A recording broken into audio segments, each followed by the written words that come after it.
versus KT Rolster, game number 1, and Corky, the first ban. So patch 6.6, there's actually a lot of changes. I have a summary of them in front of me, and there's literally over 10 champions worth of relevant changes. So it'll be interesting to see how the drafts shape up. Nidalee, of course, had some changes to a jungle clear speed and safety in the jungle, but still has that high pressure style, and you definitely don't want to give Peanut over the Nidalee. Still undefeated on that for the season, so perhaps not surprising to see it continue in the ban list. The big change, of course, will be Fiora. There's a lot of Fiora nerfs put forward. She was the one keeping those tanks in check, so I have to feel like Maokai especially is going to be basically pick and ban status this week. Yeah, probably. We did see the Poppy banned out against Smeb. That's been a great champion for him lately. And it just feels wrong to have Smeb play a tank. You know, I mean, Poppy's an exception, I guess, because you can get kind of aggro on Poppy, but I don't know. If Smeb ends up playing that Maokai, like a single tear will roll down my bloodthirsty cheek, Papa Smithy. Echo did get some decent buffs this patch too, by the way. Echo, I think, will be a consideration, but not till later rounds of the draft. Very early lock-in of the Kindred that Peanut looked very impressive on. It's the strongest dueling jungler with Peanut. Peanut not being able to pick up the Nidalee, so it makes sense to go for that. Peanut did look really good on that Kindred in ROX Tiger's last match out. Coming back to the Poppy, it's a real shame that KT have to ban out Poppy because it's been by far Sunday's best performing champion next to Fiora and Gangplank. It's been the carry champions that he's really found success on. Gangplank ban, KT forced to ban Smeb's Poppy. Sunday was 7-2 on Poppy, Smeb 10-0. But the reality is now we're going to have to see the extended champion pools for Sunday in particular. And once again in 2016, it's been about can KT get Sunday onto a carry? And with that Maokai lock, the answer is clearly no. Yep, Maokai and Sivir locked in for KT, so no big surprise there. Sivir obviously is really, really good right now.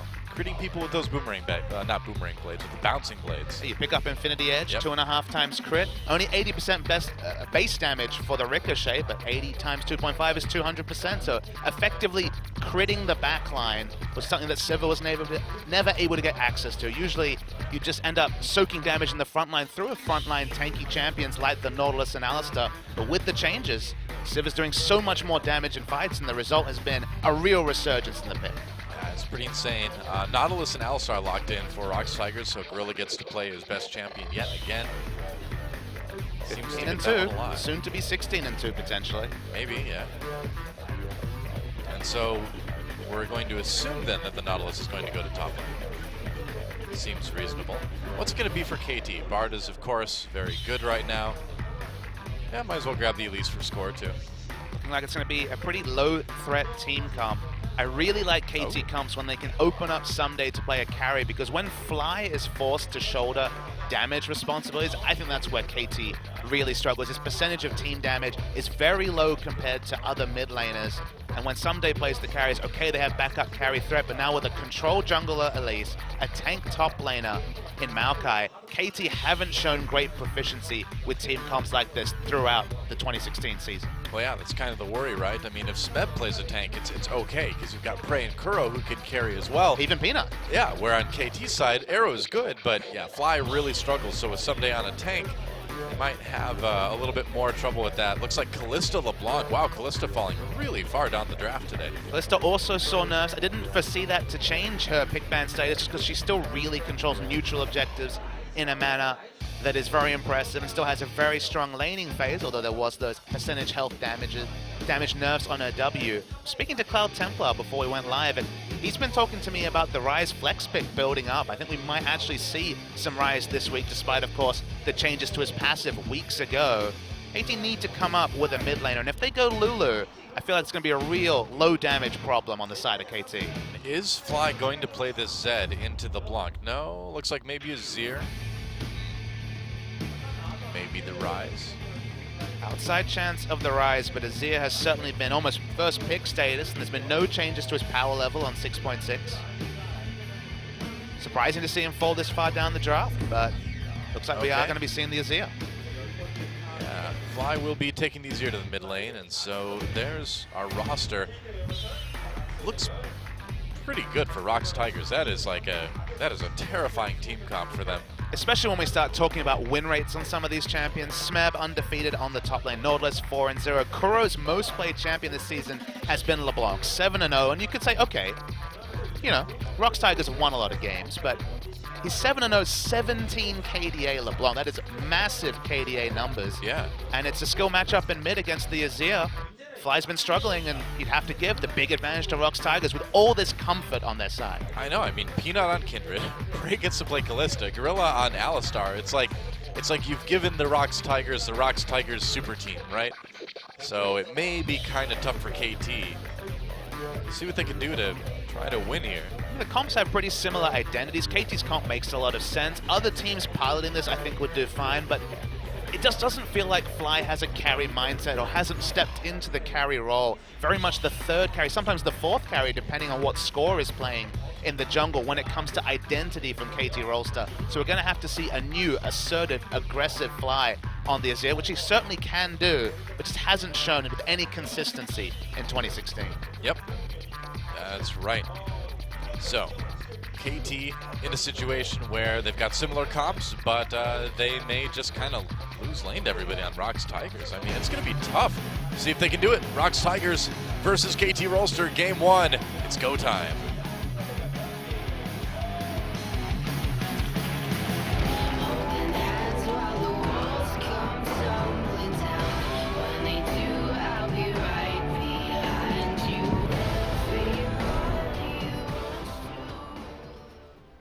All right, welcome to Summoner's Rift for another week of League of Legends here on Champion Spring. ROX Tigers versus KT Rolster. And this one, I love watching ROX Tigers. You should do, though. I mean, it's first v third. If you look at the rankings, of course, the rankings are a lot of flux given how close those teams are, and some teams have played one more best of 3 than others, but I hope it's a really competitive series, but given ROX and how good they've looked since that Samsung loss, and given KT losing to Afrika just a week ago, you have to say ROX come in heavy favorites. Yeah. And I mean, I was looking at the schedule, and I believe ROX Tigers play Janair one more time, but aside from that, the schedule's pretty light for these guys from here on out. All the pressure's off, though. That's the one thing you might say is that... Yeah, that is true. ROX are first. Overall, there's no team that can catch them, so the only potential worry from a ROX perspective is, do they take the foot off? Do they just really start to hide strats and really look to future best of 3s? Because there is always the potential that some teams can find wins against them when their eyes are off the prize. Yep, that is true. So ROX Tigers, they have Janair yet to play, and Afrika Freaks after this, which could be an interesting matchup with the way Afrika's been playing lately. KT after today will have to play CJ, SK Telecom, and Kongdu Monster. So one guaranteed win, you'd have to think there from a KT perspective. Yeah, I mean, SKT will definitely be tough. CJ could be really tough as well for KT if they kind of stay on what they've been doing lately. The big factor there is whether CJ can win their next best of 3, because although they won't be mathematically completely out, they'll be close to that if they are to lose in the next series. Seeing a late invade here. Yeah, well, Smeb trying to keep Achani from coming in and harassing Peanut, but that's not going to stop Achani waiting to proc that passive. Oh, the stacks fall off. Bummer. Oh, well. Achani just being annoying, as supports have been wont to do. Yeah. So, Kuro versus Fly in the mid lane, getting pushed back early on, but I suppose that's not too surprising given the matchup. Worth knowing, the lane swap has been initiated from a ROX Tigers perspective. Yeah. Perhaps looking for some invades, or maybe trying to just play down the jungle matchup. Peanut's on a champion that can duel very well, but will evolve into certainly a farming style jungler when the Devourer comes through. Yeah. It seems like when Peanut struggled a little bit this season, it's been when he hasn't been able to get into the enemy jungle and kind of be aggressive and take camps, find people to kill, and the score is going to be definitely one of the tougher junglers he's going to go up against. I mean, last time I believe it was a 2-1 victory for ROX Tigers. It was, and again, the one game that ROX Tigers struggled was the one game where Peanut really fell behind in the early game. You think back to the Samsung series, Ambition was the big story there. He's trading in the mid. Wow, Fly.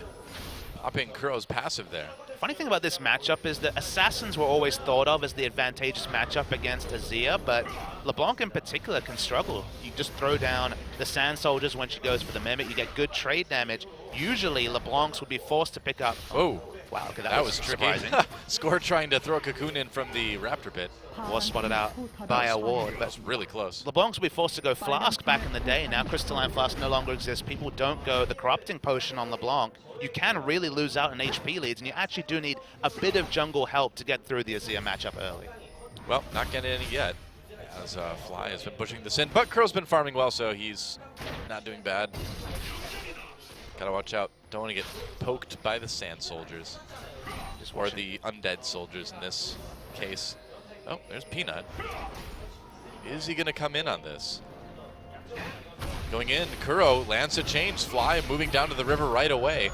Score not there. Peanut not really there either, so it was interesting. I kind of expected Peanut to come in with that. I mean, Fly was very smart and cheating towards the bottom side where he knew that he had multiple members of his team backing him up. Yeah, Didn't necessarily have defensive vision on that side, but had the vision in the enemy jungle, so was more confident that we wouldn't see Peanut from that angle. Yeah, I suppose too. I mean, the ROX Tigers didn't really know where Score was. They probably knew he was on the bottom side somewhere, so better safe than sorry, I guess. Why not? The 2016 meta. Better safe than sorry, yeah, Better that's true. safe than sorry. We can't get those aggressive wards down, so we have to guess if it's a lane swap, go for the double tower trade, and the result is what we sin so much of. Oh, yeah. Pretty much. Oh, Cull picked up by Arrow, so just going to be, what do you know? He's going to be farming. It's a lane swap.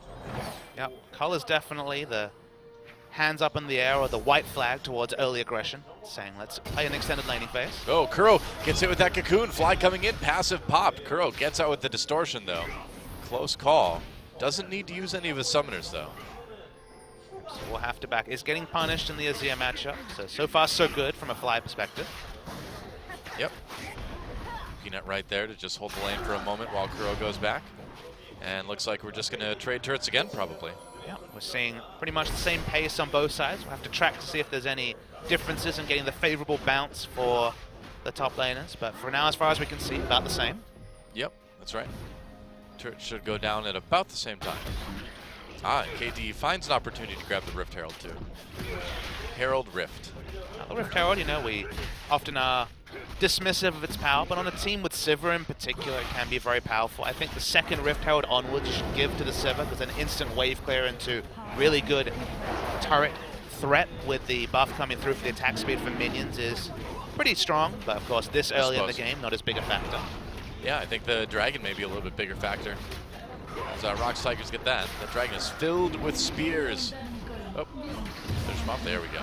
Prey's like, why aren't you smiting this? Tried to hold on to that cooldown. So Kuro's starting to do a little bit of damage anyway. He's got his Fiendish Codex now. Fly's definitely going down the aggressive track. We do see some Azir players just rush into the Abyssal Scepter, at least the Negatron Cloak, then into the Stinger, but Fly understands that it's his job, honestly, and his role to output great damage and also have lane control over LeBlanc, something that Azir uniquely can have, so I like the rush on the Stinger. Yep, should be fine. You'll be happy to know that Arrow got a cull as well. Culls for everyone. I am thrilled. You sound it, though. The culling, not just an ult for Lucian anymore. Also a video game as well. Is it? Yeah. Okay. Oh, Score trying to take the red buff away, but Gorilla and Peanut don't want to allow that. Prey over the wall, too. So red buff does go to Peanut. KT pressing a little bit in. Oh, Chain's missed. Off the chain. Oh, well. He was off the chain. LeBlanc doesn't want to be off the chain, though. She wants people on the chain. That's true. Same with Thresh. Look at this exciting top lane matchup. We'll see plenty of this week. Hooray. Yep. Oh, yeah. Rift Tower's doing a lot of work here. Yeah, I mean, the extra attack speed from the minions certainly helping push that tower down faster. I do really like the rotation from KT to go for this aggressive play because, remember, Kalista has no AoE wave clear until she gets the Hurricane, so really not much they can do. Yep. Not going to Prey. They're going to go in, Score, trying to repel away. Gorilla getting a little bit low. They may dive this. No, not quite. Teleport brings Smeb down as well as Someday. So nobody dies. No first blood yet. Fly just getting bullied out of lane by Peanut. Double pinks actually in the river, both river brushes for KT, so no real threat for Fly. Yep. KT can't quite get down the turret either. It was very, very low health, but unfortunately Score tanked up 3 turret shots. pretty needlessly, honestly, and was punished for that, so they have to back away. Yeah, well, Peanut's got a good idea, though. Gets to the enemy jungle, takes out the red bramble back. It's not really a bramble back, though. It's more like a red, sorry, glowy back. It's a red bramble pit. That's what I learned from listening to Rivington's commentary. I heard there are parties there. In the bramble pit? Yep. Word on the street. Red buff taken by Peanut. It's one of those situations where he knew exactly where KT was and then could just go and counter jungle, had the timer from the first clear. Yep. So smart to push the advantage, and that's what smart junglers will do, especially with the aggressive mindset that Peanut has. That's right. Prey just getting whatever farm he can. Well, the minion wave certainly pushed out, so no way for Prey to enter lane so far down, especially with no support. Uh-oh. Uh-oh. Score, Hachani trying to set up a gank onto Smeb in the top lane. Peanut is there, as is Gorilla, but Smeb on his own for so long. He's tanky Nautilus, so he's going to ult Score. Score takes some damage. Hachani throws up the shield for some blocking. Smeb getting even lower in first blood, taken by Someday. Now Gorilla and Peanut on their own. Kindred ult used. Someday didn't lose a whole lot of health, though. Here comes Kuro to finish off Someday. Probably going to get it. Yep, there's the kill for LeBlanc. And now Fly a little bit late to that party. Really rare mechanical mistake from Peanut. He actually used his ult too late to keep Smeb alive. Smeb just dies at the start of the fight. The trust between these players. Oh, hello, wow. Kuro got caught. Trying to get away now. I don't know, nope, not quite enough. Yeah, I was gonna say, he was not gonna escape that one. Score picks up another kill. I'm not quite sure why Kuro went that deep there. That's an interesting question. You know, we talked about potentially ROX Tigers, you know, with their spot in the final guaranteed, taking the foot off the pedal, and not necessarily going to accuse them of that just yet, but uncharacteristic over-aggression from the ROX Tigers. Oh, Kuro. Face checks a brush. Face checking a brush against Elise and Braum. Yep, not a great idea. The pick power of... I don't know why you do that. The pick power of KT can't be denied. Remember, Maokai, Elise, Braum all have very reliable CC. Only Azir was the person that was not going to be in that brush, so well punished by KT. Yeah, KT with a little bit of a gold lead overall, especially in the mid lane. Speaking of face checks. Yeah, no kidding. Arrow just walks into that one. Peanut doing a lot of damage. Arrow pops his Sivir ultimate, but he'll have to use it to run away. Yeah, Peanut, with full information, would have gone for the kill, but didn't have the ability to know that there was backup that wouldn't necessarily be able to take him down so close. Yep. Result is has to back away. It's a little over a minute until the next dragon comes up. And right now, anyway, the ROX Tigers have the wards. Smarter Prey to rush the Hurricane. You know, we've noted down bot where KT almost forced this inner turret down. The lack of AoE wave clear was really hurting ROX Tigers. And in fact, speaking of wave clear, it's only really the Kalista that can provide it. Of course, LeBlanc can get in melee range, but risky to do so against Maokai. Yep. And you have to look back to last year's MSI to remember the infamous Maokai counter pick, at least in a team comp way, to LeBlanc. Yeah. Rift Herald number 2. Whoa, Someday. KT. Look at that item. Wow, Rod of Ages. He's going a little bit aggressive here with this Maokai. We knew the 2015 meta was coming back, but even the 2015-2014 Maokai itemization coming back. I like it. Well, we talked about them needing a bit more damage, and certainly Rod of Ages, with the high base values Maokai has, means that Aegis certainly going to be a needed purchase to deal with the Maokai damage even. Yeah, for sure. I mean, we saw so many Maokais rush Righteous Glory for pretty much all of last year, but once in a while, you'd get that aggressive tree. Well, the battle tree. Someday is certainly the battle tree. We'll give him that title. True that. All right, ROX Tigers, an expedition into the enemy jungle. Oh, gets spotted. I think he got spotted right at the end there. Either way, they're in a good position to do some damage to this mid lane turret. Where is KT right now? Dragon is up. Okay, ROX Tigers getting a little bit done. And KT didn't really communicate around their back timers that well. Fly went back to pick up a bit of magic resist and work towards the Nashor's Tooth, but Arrow wasn't there to meet the wave, and the result was a little bit of turret damage, but no big loss for KT. It's kind of ironic that Fly is named Fly when he's playing a flightless bird in this particular game. I feel like game on game, the relevance of his name comes into question. What about when he's playing Anivia, flapping around? If he's playing Corki, it's okay too. That's true. But Quinn as well? Not Azir. No. Yeah. Azir doesn't really fly. I know, sometimes when he gets those Azir sec plays, it certainly looks like he's flying around. Kind of struts more, like a bit of swagger, like a big emu. Ah, keeping it topical. Your national bird. Right. Oh, Kuro. Just trying to harass Fly a little bit as KT takes the dragon. What is the national bird of Australia? The emu. Oh, okay. I knew that. Nailed KT coming in for a lot of damage on this turret. Peanut trying to come from the side, but nice zone from those Sand Soldiers. Well, that was an ultimate. I guess it was. Huh.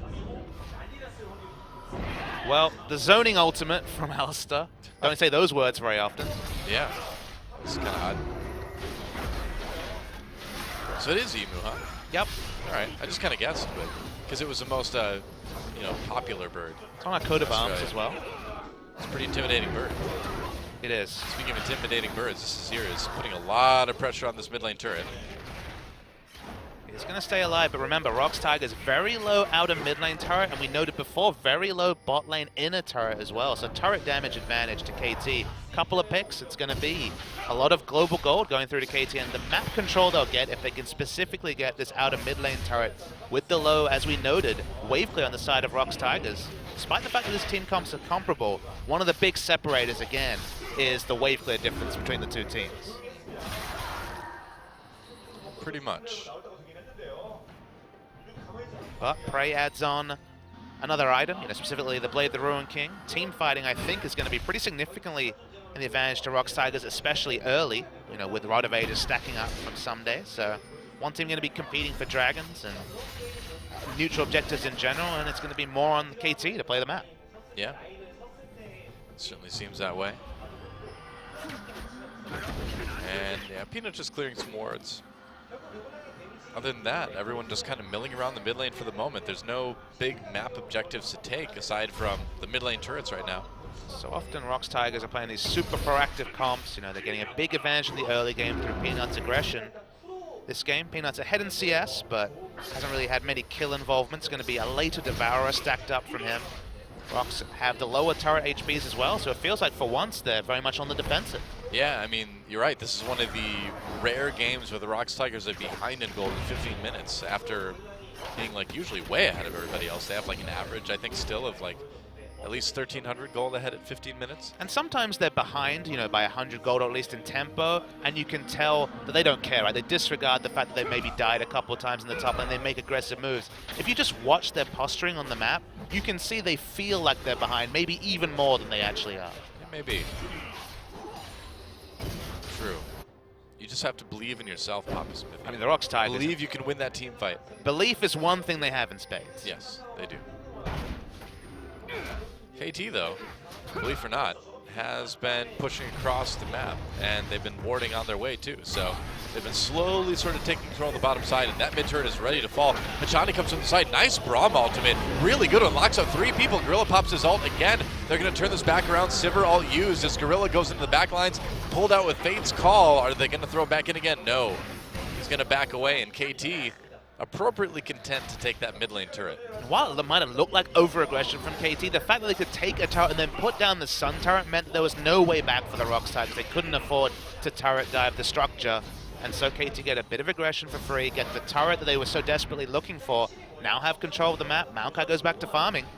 Nice little move from KT. Yep. Yeah, not bad. Oh, Peanut finds score, but Arrow's right there too. Peanut needs to get out of here. Kuro running away. Here comes the teleport for KT. Someday all over that LeBlanc. Peanut on the round uses that Lamb's Respite to let Gorilla come in. Oh, but it doesn't help. Arrow takes him out as soon as he steps off of it. Kuro and Prey right there. Someday diving deep. Kuro has to flash. They're going to turn it around onto Maokai. There's a kill for Kuro. Meanwhile, the minions do take out the Disc of the Sun in the mid lane. So they traded 1 for 1. And another kill onto Kuro certainly isn't bad for the ROX Tigers. Important to note that Smeb cancelled his teleport and managed to get free farm in the top lane. He's going to be able to push this lane and reset. ROX Tigers invested less resources to go even, so you have to give the very slight advantage to ROX on the little skirmish that we saw on our screens. Yeah, that turned out pretty good.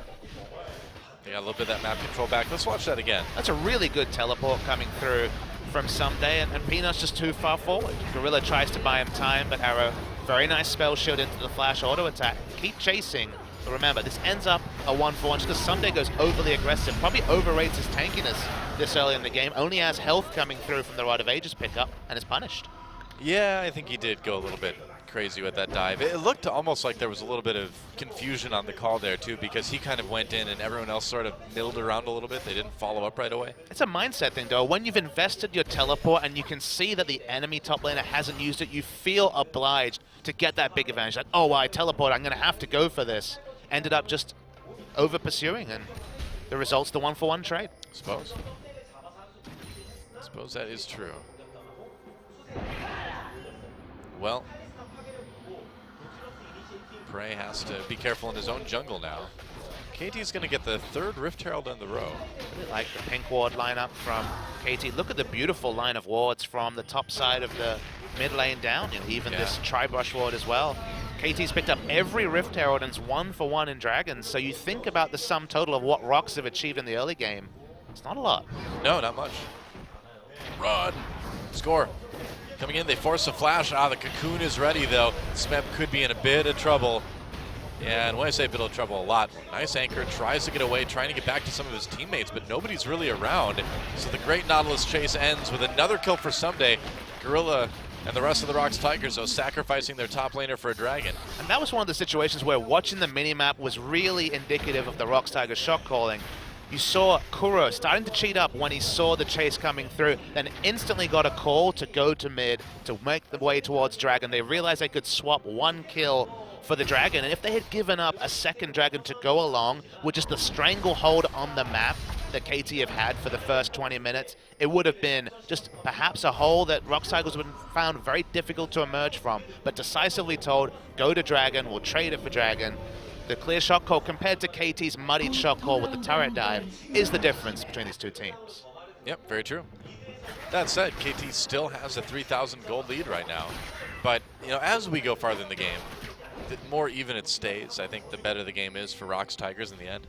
I think it's quite telling that with 0, 1, and 2 as a stat line, Peanut actually has 25 Devour stacks in 20 minutes. That's actually really impressive. He's certainly not been looking for counter ganks, making proactive moves. He will have his Devourer at a really good timing. And when I was watching the VODs from last week, I was taking note of when Devourers are coming through, and a snowball Devourer averaged around 18 to 19 minutes. So for a delayed Devourer to be finished at maybe 23 minutes into the game, lets you know that the farming mindset has definitely been observed by Peanut.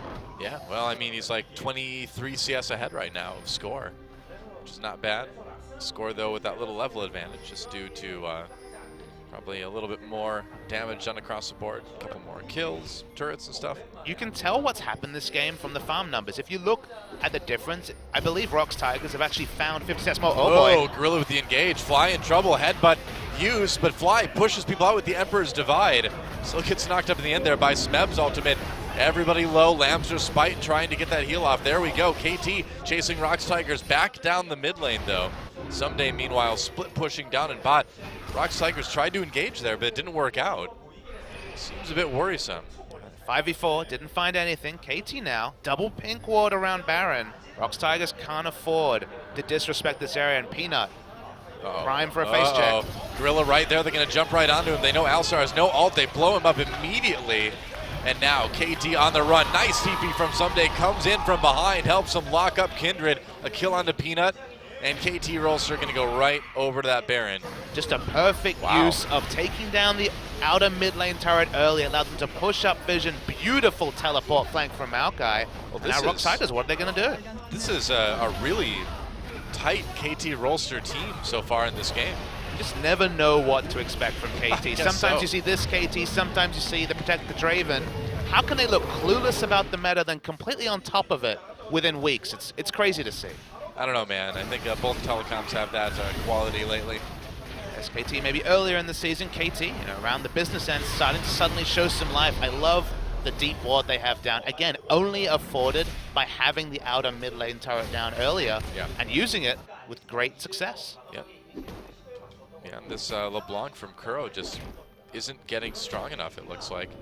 It's hard to really finger wave too much. I think it's just, again, you put together the factors of KT making the better objective trades early, a farming jungler on the side from Peanut. Usually Kindreds will abuse that level 3 power spike, go for the early trade, maybe try and contest an early buff, go for an early kill, then go towards farming, but it's purely been farming from Peanut. And for once we see a game where a Devourer Kindred, specifically Peanut on a Devourer champion, the lack of pressure he's put on the map has really been demonstrated, because the turret lead, it's only a single turret, but the pressure lead, those pink walls that have been sticking for so long, indicate that KT has run the first 25 minutes pretty much single-handed. Yeah, I mean, it is kind of worrisome. It seems like if, we saw this with Peanut on Gragas too, where he can't really be aggressive and be a force to be reckoned with in the enemy jungle. The whole team kind of struggles. KT putting some pressure on this tier 2 in mid lane. And the teleport coming in from behind. ROX Tigers are going to try to fight this. Gorilla goes in really early. Here comes the ult from Smeb. Going to knock up Fly. They're going to try to get back onto him. Prey getting a lot of nice auto attacks in. But ROX Tigers have to back away. A kill for Arrow already. And KT with the edge in this fight. There go the Sand Soldiers. A kill for Hachani. And KT crushing this fight. A triple kill for Arrow, and they're going to at least get an inhibitor. This may be the game with the Baron buff. What do you think? Optimistic to go for a teleport flank against a team with Baron, especially with Azir, Braum, Maokai, so much disengaged. They're going to look for the win. Yeah, Peanut doing what he can, but he is 1v5 right now as KT runs in for the win at sub 25 minutes. Goodbye, Peanut. You're peanut butter now. KT should be able to finish off the second Nexus turret, and then the Nexus. Gorilla trying to be the support hero that we all know he is, but right now it is all KT Rolster, a dominating game number 1. GG. To say it's dominating, it's a 25-minute win over the ROX Tigers. We have not seen the likes of a game like this all season, but KT drafted very similarly to ROX, except they got the advantage in every early game trade. Extra objectives, extra neutrals specifically, no pressure applied by Peanut. We've seen Kindred games where he just takes over the map, gets kills everywhere. Instead, was mostly focused on farming, and for once the team took advantage of that, took the game by the scruff of the neck and never let it go. 25-minute win. I do wonder if that is actually the quickest loss we've seen from the ROX Tigers this season yet. I think easily, though. I don't have the stat in front of me, but we just haven't seen many 25-minute games. Simply. Wow. Well, we saw Como laughing as not Como. We saw Nofe. Don't tell Como I confuse Nofe with him. He will hate me forever. We saw Nofe laughing as he walked into the booth, so clearly they're not too concerned about it. And again, the ROX Tigers have first place locked up for the rest of the season. I mean, they're already in the finals, so it's not really a big deal if they lose any of the matches from here on out. But I don't know. Peanut still looked a little bit upset. I think they still want to win. This doesn't strike me as a team that can just take the pedal off and actually still perform. Remember, they had a season a year ago where similar scenario came through and then they got crushed in the finals. So I think we're going to see a revitalized ROX Tigers in Game 2. I was just about to say, yeah, they were in a similar situation a year ago and it didn't end well for them. So ideally, we're going to see them looking a little bit tighter when we come back, guys. Don't go anywhere. KT versus ROX Tigers game number 2. We'll be back right after this.